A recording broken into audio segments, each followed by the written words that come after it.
1967 के चौथे आम चुनाव में कांग्रेस को पहली बार 9 राज्यों में हार का मुंह देखना पड़ा। इन 9 राज्यों में से मद्रास, जिसे अब तमिलनाडु कहा जाता है, एक ऐसा राज्य था जहां एक क्षेत्रीय पार्टी डीएमके ने पूर्ण बहुमत प्राप्त किया और राज्य में गैर कांग्रेसी सरकार बनाई। भारत के चुनावी इतिहास में यह पहली घटना थी जब किसी गैर कांग्रेसी दल को किसी राज्य में पूर्ण बहुमत मिला था। यह पार्टी हिंदी विरोधी आंदोलन का नेतृत्व करके सत्ता में आई थी। 1965 में जब हिंदी को राजभाषा बनाने की मांग उठी तो दक्षिण भारत के राज्यों में, खासकर तमिलनाडु में इसका जोरदार विरोध हुआ। वहां डीएमके ने इस विरोध का नेतृत्व किया था। बाकी 8 राज्यों में भी गैर कांग्रेसी दलों ने मिलकर गठबंधन सरकारें बनाई। 1967 के चुनाव से भारतीय राजनीति में एक नई घटना, गठबंधन की राजनीति का जन्म हुआ।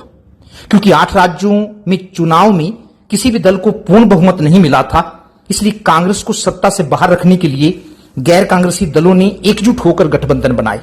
उस समय इस गठबंधन को संयुक्त विधायक दल का नाम दिया गया तथा ऐसी सरकार को संयुक्त विधायक दल की सरकार कहा गया, जबकि आजकल ऐसी सरकार को मिलीजुली सरकार कहा जाता है। लेकिन उस समय जो गठबंधन बने थे उनका एकमात्र उद्देश्य कांग्रेस को सत्ता से बाहर रखना था। इसलिए अलग अलग विचारधारा होते हुए भी ये दल गठबंधन में शामिल हो गए। जैसे पंजाब में जो संयुक्त विधायक दल की सरकार बनी थी उसमें उस समय की 2 परस्पर विरोधी दल, अकाली दल मास्टर ग्रुप और अकाली दल संत ग्रुप शामिल थे। 1967 के चुनाव से दल बदल का भी जन्म हुआ। जब 8 राज्यों में किसी भी दल को पूर्ण बहुमत नहीं मिला तो राजनीतिक दलों ने दूसरे दलों के एमएलए को अपने में मिलाने के लिए दल बदल करवाना शुरू कर दिया। क्योंकि उस समय तक दल बदल को रोकने के लिए कोई कानून भी नहीं बना था, इसलिए एक एमएलए ने कई बार दल बदल किया।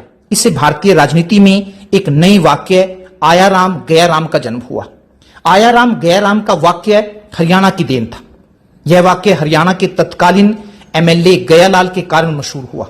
1967 में गयालाल हरियाणा में कांग्रेस के टिकट पर जीते थे। हरियाणा में कांग्रेस सरकार बना सकती थी, लेकिन कांग्रेस के एक नेता राव वीरेंद्र सिंह मुख्यमंत्री बनना चाहते थे।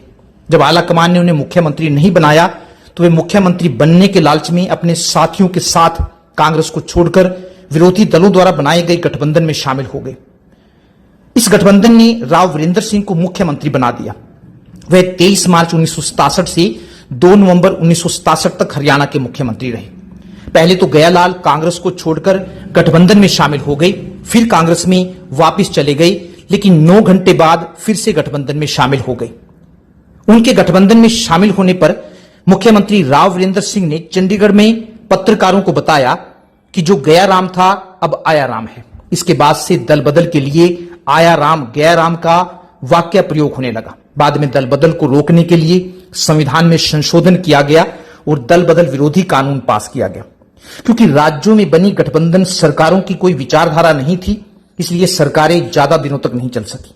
जल्दी ही सरकारों ने बहुमत खो दिया और सरकारें गिर गई। इसके कारण राज्यों में राष्ट्रपति शासन लागू करना पड़ा।